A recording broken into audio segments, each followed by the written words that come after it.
Good morning, viewer. Welcome to our FTV.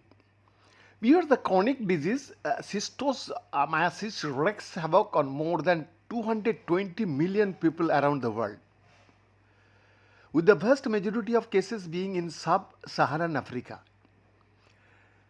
Despite decades of mass drug administration campaigns, schistosomiasis remains one of the world's most widespread neglected tropical diseases. Rice farmers and their families are particularly at risk as the parasitic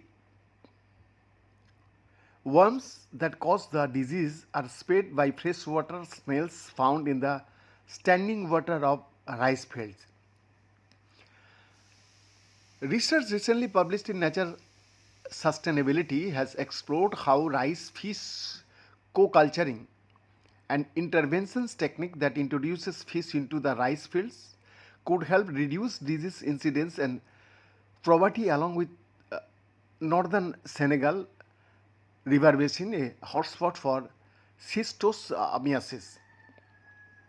Viewers, one of the most exciting aspects of this research is that it suggests we don't always have to choose between improving human health, increasing food productions, and protecting the environment.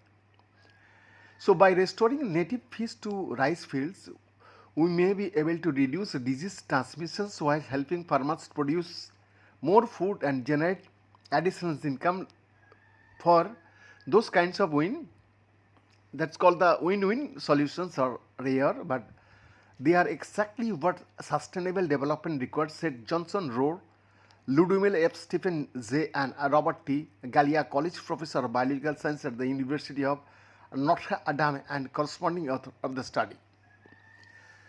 Viewers, researchers used data from more than 400 households in rural Senegal and found that the children of rice farmers had a higher prevalence of the disease than the children of non-farmers, indicating the increased risks of contracting the disease that rice farmers and their families face.